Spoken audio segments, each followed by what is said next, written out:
저는 내일부터는 경기도 놀러 가기 때문에 두 번째 조건은 제가 못 가거든요. 근데 밀린 분들 그쪽도 좀 채워서 나도 다 하는데 못하면 기분 나쁘죠. 두 줄이나 쓰세요. 엄청 어렵다.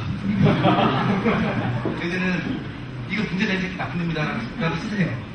근데 짧게라도 쓰고 그런 게 중요할 거고. 그리고 이제 지금 이 수업 자체가 일반인 대상입니다. 그래서 위아래 편차가 굉장히 큰 수업인 게 특징이거든요. 이렇게 대학에서 2학년짜리 교양 과목이다 그러면은 상당히 비슷한 정도 비슷해지는데 이거는 위아래 편차가 이게 심해요. 위장 수업자라고 부르는데요. 거의 딴 데 가서 강연하는 사람이 여기 오고 그런 분부터 그 다음에 진짜 처음 하는 분까지 가기 때문에 상하 편차가 굉장히 강하거든요. 근데 저는 처음 시작하는 사람 중심을 맞추고 할 거고요. 그래서 누구한테나 다 처음 없거든요. 그러니까 제 강의 루틴이 어떻게 되냐면 한 명의 학자가 만약에 탄생한다면이라는 그런 흐름을 갖고 있어요. 지난번에 얘기했던 거는 학자의 탄생이라고 제가 문제를 단 거는 공부를 해야겠다는 결심을 하는 순간 있잖아요. 물론 결심하고 되게 안 하죠.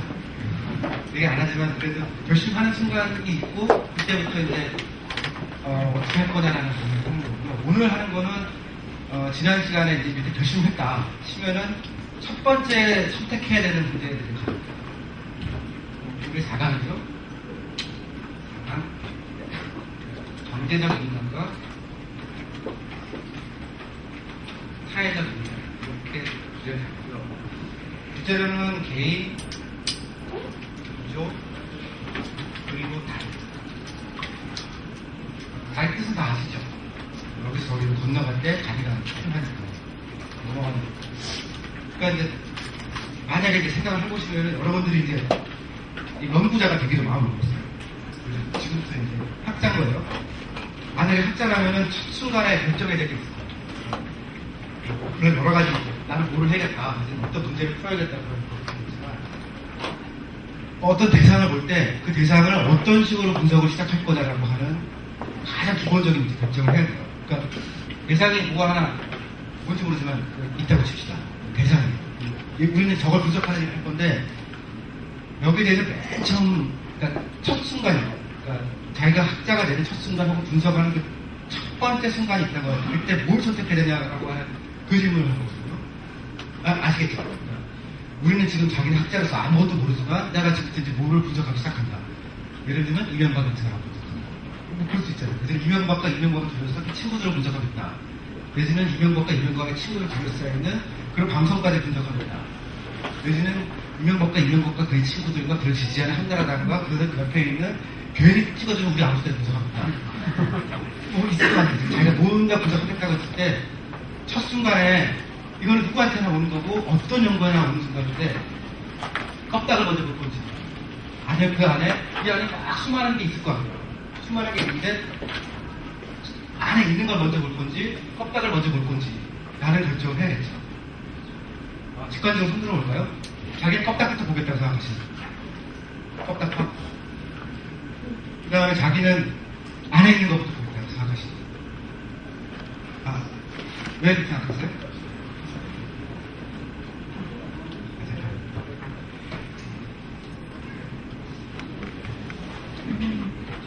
글씨로 좀 더 깊이도 볼 수 있을 것 같고 한 명의 집중을 한다면 좀더 소리를 쉽게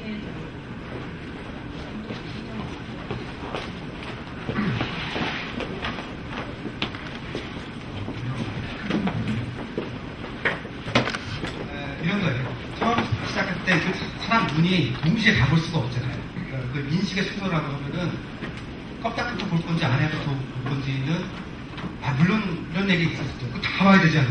그럼 너는 눈이 10개야? 네가 무슨 신이야? 라고. 그러니까 이 안에부터 문제라는 거를 보통 아톰이라고 부르죠. 분자라고 하기도 하고 원자라고 하기도 하고 그거보다 더 작은 그런 거를 놓고 볼 거냐 아니면은 내가 생긴 전체를 볼 거냐라고 하는 그 문제는 굉장히 오래된 문제고 근본적인 문제예요. 이를테면 물이라는 걸 놓고서 물이 뭐냐라고 할 때 여러 가지 질문이 있잖아요. 물 아는 것 같아요. 물은 H2O 라고 얘기하면은 별로, 그러니까 물의 정의는 맞죠. 물은 H2O인데, 그러면은 얼음은 뭐야? 라고 할 때, 뭔가 설명이 안 되는 것 같아요. 기체도 있고, 물도 있고, 뭐가 다른 거예요. 그냥 오래된 질문이에요. 그래서 이제, 이를테면 제호원서 그런 거 아시죠? 영화. 거기서 그거 얘기한 사람들은, 거기는 물, 바람, 이렇게, 원소를 할 때 4원서에 시작한 건데, 사실은 5원서가 있었다니까요. 그 사람들은 뭐냐면은, 막 신이 막 있다고 얘기할 때, 아니, 그런 거 아니고, 우리는 신 모르겠고, 세상을 구성하는 원소를 보니까 원소가 있다. 우리는 그 원소만 잘 알면 세상을 알 수 있는 거다라고 하는 그런 식의 접근한 거거든요. 그러니까 굉장히 오래전부터 이 문제는 잘 안 풀리는 문제예요.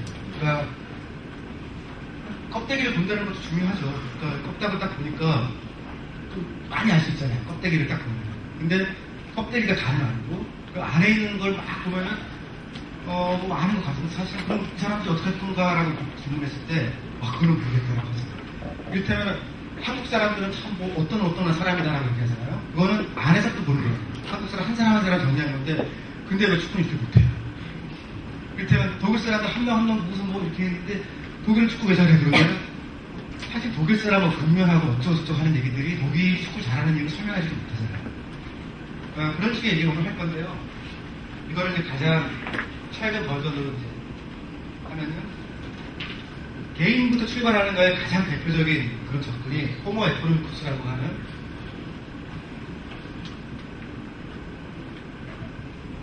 뜻은 아시겠지. 경제적 인간이라고 그렇게 번역할 수도 있는데 여기 약간 특별한 정의가 있기 때문에 이런 식으로 표현을 하고요. 이런 거죠. 인간은 뭐 이기적 존재이고 그 사람은 자기가 계산할 줄 아는 그런 몇 가지 공리들이 있는데 그냥 제일 쉽게 표현하면요.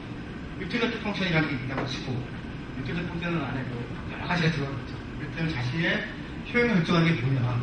어떤 사람은 미학적인 걸 굉장히 중시할 수도 있고 어떤 사람들은 먹는 거 그럴 수도 있겠잖아요. 뭔지는 모르지만 그런 함수가 있다고 치고 유틸리티 펑션이 있다고 하는 거는 굉장히 강력한 개인에 대한 정의죠. 그 행위 함수에 의해서 개인이 어떻게 행위하는지 우리는 알 수 있다는 거고요.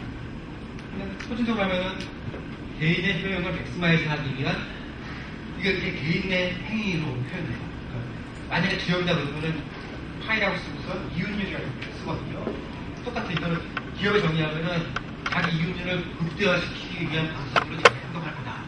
그러니까 뭐 이윤율 최대의 법칙이라든가 한계 효용 최대의 법칙이 전부 다 여기서 나온 얘기거든요. 그러니까 행위 함수라는 게 있다고 치는 거예요. 개인의 효용은 굉장히 어렵죠. 일단 이명박의 행위 함수는 뭘까? 근데 이명박 선수도 뭐 행위 함수가 있을 거 아니에요. 그 사람한테도 뭐가 있을 건데 그걸 함수화 시킬 수 있느냐 그러면은 그걸 잘 풀면은 노벨상 타거나 암살당하거나 내일 아침에 이명박 선수가 무슨 일을 할지 말씀드리는 그러니까 진짜는 아닌데 이렇다라고 설정을 해놓는 거고요. 여기다가 제약 조건을 걸어요. 그래서 그냥 A가 어쨌다고 얘기해서 A가 자기 갖고 있는 총 자산이라고 하면은 이 특정한 인간의 자산은 주어지는 자기 갖고 있는 돈보다 더 많이 쓸 수는 없다는 뜻이에요. 그러니까 이렇게 썼지만 자기 주머니에 1,000원 있잖아요. 이렇게 100만 원이 있으면 무슨 일을 했을 텐데 너는 1,000원밖에 없잖아. 1,000원어치만큼만 그 내에서 이 함수를 만든 거거든요. 그래서 식으로 풀어보면은 이렇게 생겨서 이렇게 행위를 한다라고 하는 경제학과 이자학교 그런 얘기를 나왔고요. 이건 그냥 비방으로 푼 건데 이거를 비방을 안 하고 집합론을 해서 이런 행위 가능 집합이 있고 이 사람의 이런 욕구 집합이라는 게 있다.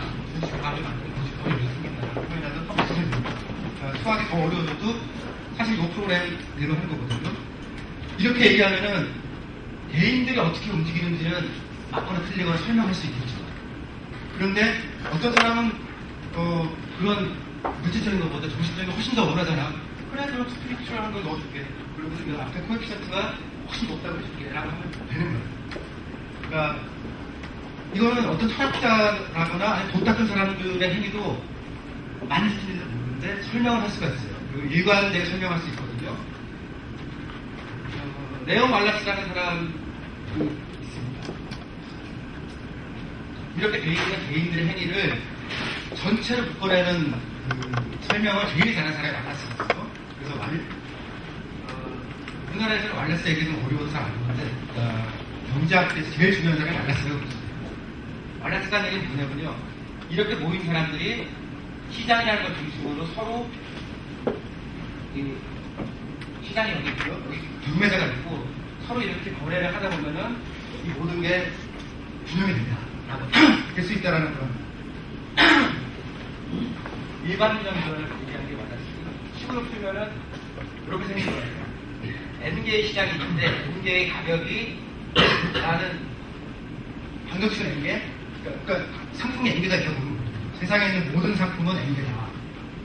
그럼 N은 무한히 클 수 있죠. ABCD 이렇게 되어 있는 N이 아니고 굉장히 큰 숫자가 있는데 그리고 그것에 대한 N개의 가격이라는 게 있으면은 이 반격식은 그러니까 N개의 식인데 N개의 미지수니까 풀릴 거 아니에요. 그리고 1차식이니까 풀려요. 그러니까 답이 뭔지는 모르지만 풀린다. 이렇게 되어 있는 게 이제 경제학에서 얘기하는 경제학적 인간인 거고요. 그러니까 개인과 개인은 직접 영향을 주는 게 아니고 시장을 통해서만 관계를 하고 시장을 통한 사회야만이 있다라고 할 때 이렇게 놓고 일반 규정식을 풀면은 정답은 뭔지 몰라요. 하여간 답이 나와요. 그리고 그렇게 생긴 시장이라는 것은 개인들의 이러한 행위를 전체적으로 옵티마이해서 최적화시켜주는 거다라고 하는 게 우리나라 인간의 가장 크게 있습니다.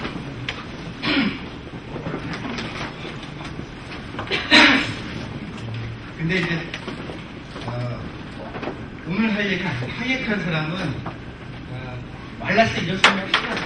왜냐하면 이거는 이렇게 계산된 거는 자본주의이거나 사회주의이거나 계산자가 똑같아요. 그러니까 시장사회에서는 그거를 시장이라는 게 한다고 했지만 사실 사회주의의 결론도 그거를 국가하거나 계산하는 위원회가 있으면 되니까 사회주의가 자본주의보다 덜 효율적이라는 얘기를 할 수 없거든요. 그러니까 그 프라이스를 정하는 것만 되니까 이렇게 하면 뭐 내년도에 치약값은 얼마, 치석값은 얼마 그것만 잘 결정하면 되거든요. 근데 이 얘기는 그런데 하이에크가 이제 말라스를 비판한 거는 말라스 자체가 그러니까 사회주의자였어요. 공산당에 소속되어 있는 사람이었고 그러니까 이 얘기는 사실은 자본주의를 설명하는 게 아니고 사회주의를 설명하는 거라서 저거 나쁘다. 그리고 그냥 하면 좋아진다라고 얘기를 하자라는 게 하이에크거든요. 그 전통에 쭉 있는 사람들이 우리가 신자유주의라고 불렀던 그런 거예요. 그러니까 이것도 사실은 상당히 그 사회라는 게 잘 정의되어 있고 뭐 그런 식의 얘기고요. 이렇게 되어 있는 반면에 이거랑 좀 다른 접근하는 사람이 이거를 진짜 그야말로 비시에서 접근하는 거고요.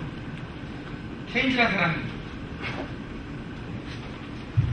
경제언론 책 한 번이라도 보시면 무서워하지 마시고 안 물어볼게요. 경제언론의 책은요, 그러니까 말라스가 했던 얘기하고 알프레드 마샬이 했던 얘기를 묶어서 딱 아니에요. 그러니까 개별적인 얘기는 마샬의 얘기고 전체 얘기는 말라스 얘기는 딱 아니고 뒤에 발을 넘어가면은 케인즈 얘기가 딱 아니에요. 그리고 그 두 개를 합친 사람이 폴 사무엘슨이라고 하는 그런 사람이거든요. 그 사무엘슨 버전의 경제학의 제일 표준 버전이라고 하는 거는 그렇게 정리를 한 게 사무엘슨의 사람이라서 그렇고요. 케인즈는 시작할 때 여기는 이렇게 되잖아요. 시작할 때 개인은 이렇게 행위한다라고 하죠. 그러니까 개인을 설정해놓고 하는 거예요. 케인즈 시작할 때 난 개인은 모르겠고 C가 있고 C는 컨슈머거든요. 컨슈머인데 마치 사회에 있는 한 사람의 소비자가 있는 것처럼 설명하는 거예요. 그러니까 네 번째 C가 시작했을 때는 모든 사람의 소비 다 돼서 300만인 것 같거든요. 그 다음에 거버먼트라는 정부가 있고 정부도 한 사람인 것처럼 하고 펌이라는 게 있는데 기업인데 기업도 기업 하나만 있는 거거든요. 그러니까 대표 소비자, 정부, 그다음에 대표 그래서 다 더한 값들만 갖고 케이지를 시작해요. 그러니까 정부라는 게 이미 있고 그다음에 합책값만 있다고 얘기하는 거거든요. 그래서 이렇게 출발하는 거는 거시경이잖아요. 여기는 개인이 없어요.